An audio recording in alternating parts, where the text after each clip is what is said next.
আসসালামু আলাইকুম বন্ধুরা, আশা করছি তোমরা সকলেই ভালো আছো আর আল্লাহর অসীম রহমতে আমরা খুব ভালো আছি।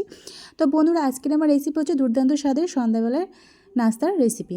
তো আশা করছি তোমাদের এই নাস্তার রেসিপিটা ভীষণ ভালো লাগবে। তো ভিডিওটা শুরু করার আগে ছোট্ট একটা লাইক দিয়ে শুরু করো, আশা করছি স্কিপ করে দেখবে না। তো এখানে একটা ছোট বাটিতে আমি 2 কাপ মতো ময়দা নিয়েছি। তো স্বাদ মতো তাতে লবণ দিয়ে খুব ভালোভাবে লবণটা আর ময়দাটাকে মাখিয়ে নিয়েছি। তারপর নর্মাল জল দিয়ে খুব ভালোভাবে আটাটাকে মেখে নিচ্ছি। তো সত্যি বলছি, এইভাবে বন্ধুরা যদি সন্ধ্যাবেলায় নাস্তা কিংবা সকালবেলায় যদি এইভাবে নাস্তার রেসিপিটা যদি বানানো যায়, তাহলে কিন্তু ছোটো থেকে বড় সবারই ভীষণ ভালো লাগবে। আর ছোটরা যদি একবার খেয়েছে তাহলে তারা কিন্তু সপ্তাহে 5 বার বায়না ধরবে যে মা এই রেসিপিটা আবার বানিয়ে দাও। সত্যি বলছি, দেখতে যতটা সুন্দর খেতেও কিন্তু ততটাই সুন্দর। তো আশা করছি স্কিপ করে দেখবে না, স্কিপ করে দেখলে কিন্তু একদমই বুঝতে পারবে না। তো এখানে খুব ভালোভাবে ডোটা মেখে নিয়েছি। তো এটাকে কিছু চাপা দিয়ে, একটা ছোট বাটি চাপা দিয়ে আমি এটাকে একটা সাইডে রেখে দিয়েছি। এদিকে আমি আগে থেকে আলু সিদ্ধ করে রেখেছিলাম একটা বেশ বড় সাইজের। এবার আলুর খোসাগুলো ছাড়িয়ে নিচ্ছি আর একটা শুকনো লঙ্কা ভেজে নিয়েছি। আর এই আলুটাকে সিদ্ধটাকে গ্রেটারের সাহায্যে গ্রেট করে নিচ্ছি, এতে করে ভর্তাটা খুব ভালোভাবে ম্যাশ হওয়ার জন্যে। তো বন্ধুরা, আমার চ্যানেল যারা নতুন, তোমাদের যদি আজকের রেসিপিটা ভালো লেগে থাকে আর আমাকে যদি বন্ধু করতে চাও, তাহলে প্লিজ সাবস্ক্রাইব করার জন্য অনুরোধ রইল। তো খুব ভালোভাবে আমি এখানে আলুটাকে গ্রেটারের সাহায্যে গ্রেট করে নিচ্ছি। সত্যি বলছি বন্ধুরা, এতটা সুন্দর হয়েছে যে একবার হলেও বাসায় এইভাবে ট্রাই করে দেখো, ভীষণ ভালো লাগবে। তো আলুটাকে গ্রেট করে নিয়েছি গ্রেটারের সাহায্যে। এবার একটা শুকনো লঙ্কার খুব ভালোভাবে মেরে নিচ্ছি। তবে তোমরা ঝাল যদি পছন্দ করো বেশি খেতে, তবে ঝালটা বেশি দেবে, সেটা তোমাদের ঝাল অনুযায়ী তোমরা দেবে যেরকম খাবে।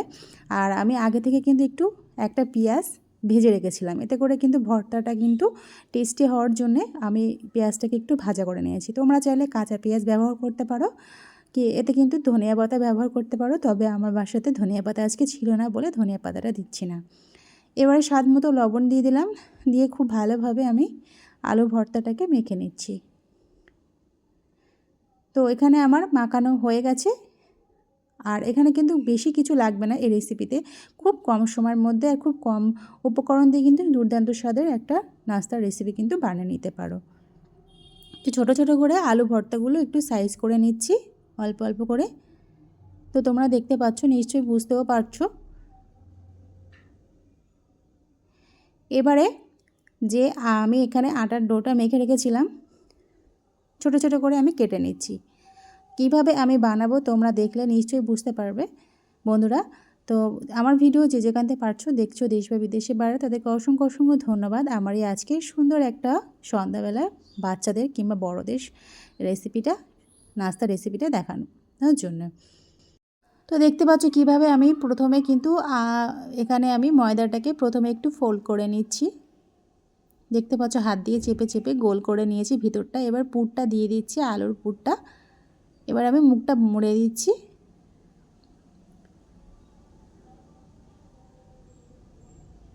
এবার আমি হাতের সাহায্যে একটু গোল করে নেব।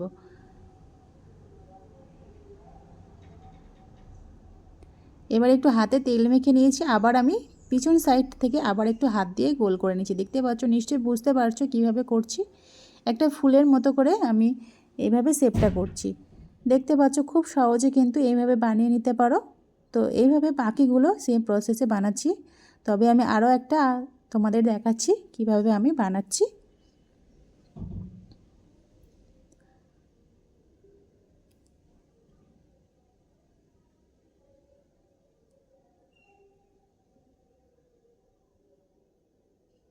তো বানানো হয়ে গেছে, আমি আরও একটা তোমাদের বানিয়ে দেখাচ্ছি।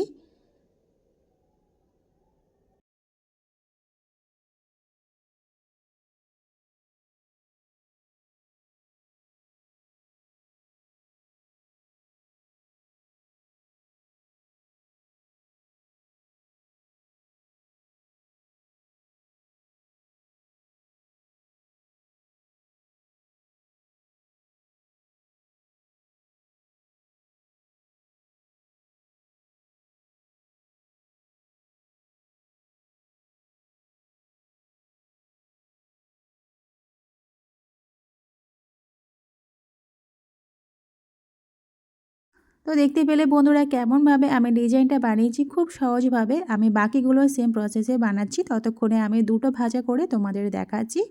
এখানে একটা ছোট কড়াই নিয়েছি, তাতে আমি বেশ পরিমাণ মতো একটু রিফাইন তেল দিয়েছি। তেলটা খুব ভালোভাবে গরম হয়ে গেছে, এবার তেলেতে দিয়ে খুব ভাজা করবো বন্ধুরা। আর এই রেসিপিটা কিন্তু সন্ধ্যাবেলা নাস্তা চায়ের সঙ্গে কিন্তু ভীষণ ভালো লাগবে। আর ছোটোদের তো শর্টের সঙ্গে পরিবেশন করবে ভীষণ, তারা কিন্তু তৃপ্তি করে খেয়ে নেবে। আর একটা খেয়ে বলবে বা আরও দাও, বারবার বায়না ধরবে। একবার হলেও বাসায় তোমরা ট্রাই করে দেখো বন্ধুরা। আজকেকার এই সুন্দর একটা ময়দা দিয়ে আর আলু দিয়ে নাস্তার রেসিপিটা কেমন লাগলো কমেন্টে কিন্তু জানাতে ভুলবে না। তো লাইক করো, প্রয়োজনে শেয়ার করো বন্ধুদের কাছে। এবার আমি এগুলো লাল লাল করে ভাজা করে নিচ্ছি। কালারটা দেখলে নিশ্চয়ই বুঝতে পারছো কত সুন্দর হয়েছে।